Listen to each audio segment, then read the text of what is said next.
ఆస్పరాగస్తో అమ్మమ్మ పప్పు. అమ్మమ్మ పప్పు విత్ ఆస్పరాగస్. ఒక పచ్చని అందమైన గ్రామంలో కృష్ణయ్య, బంగారమ్మ అనే ఇద్దరు ప్రేమాభిమానాలు గల రైతులు నివసించేవారు. ఒకరికొకరు ఎప్పుడూ తోడుగా, అండగా ఉండేవారు. ఈ సంవత్సరం కృష్ణయ్య తన పొలంలో కొత్తగా పొడవాటి, సన్నని పీచుపండ్లను, ఆస్పరాగస్ను కొద్ది మొత్తంలో పండించారు.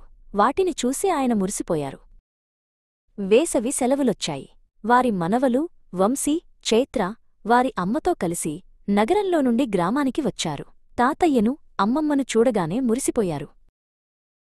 వంశీ, చైత్ర, చూడండి, నేను కొత్తగా ఈ పీచుపండ్లు పండించాను అని కృష్ణయ్య గర్వంగా చూపించారు. బంగారమ్మ, నువ్వు బాగా చేసే పీచుపండ్ల పప్పు వండిపెట్టు అని అడిగారు.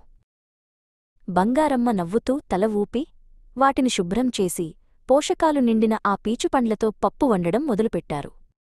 ఆ వంటగది అంతా మంచి వాసనతో నిండిపోయింది. అందరూ భోజనానికి కూర్చున్నారు. పప్పును రుచిచూసే ముందు కృష్ణయ్య చిన్నారి మనవలతో అన్నారు, ఈ పీచుపండ్లను తినడం వల్ల ఎముకలు బలంగా, ఒళ్ళు ఆరోగ్యంగా ఉంటాయి తెలుసా? చిన్నారి చైత్ర ఆత్రంగా ఆ పప్పును ముద్దచేసి నోట్లో పెట్టుకుంది. ఎంత బాగుందో! అమ్మమ్మ, దీని రుచి అద్భుతం అని కళ్ళు పెద్దవి చేసుకుని ఆశ్చర్యపోయింది.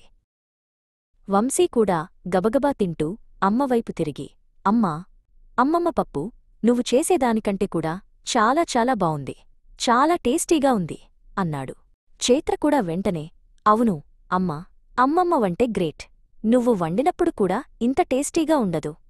అమ్మ మొహం కొంచెం చిన్నబుచ్చుకున్నట్లు నటించింది. మనవల మాటలు విని బంగారమ్మకు నవ్వు ఆగలేదు. తన కూతురివైపు చూసి బంగారమ్మ ప్రేమగా గట్టిగా నవ్వి, ఏమిటే, పిల్లలకు అసూయపడుతున్నావా? కృష్ణయ్య కూడా వారివైపు చూసి పకపకా నవ్వారు. నా పీచుపండ్ల రుచిని ఎవరు ఓడించగలరు, ముఖ్యంగా బంగారమ్మ చేతివంటతో కలిస్తే అని చమత్కరించారు. ఇంకేముంది, ఆ ఇంట్లో అప్పుడు నవ్వుల పండుగే. అమ్మమ్మ వంట, తాతయ్య పెంపకం, మనవల ప్రేమ అన్నీ కలిసి వారికి ఆ రోజు ఎంతో సంతోషాన్ని ఇచ్చాయి.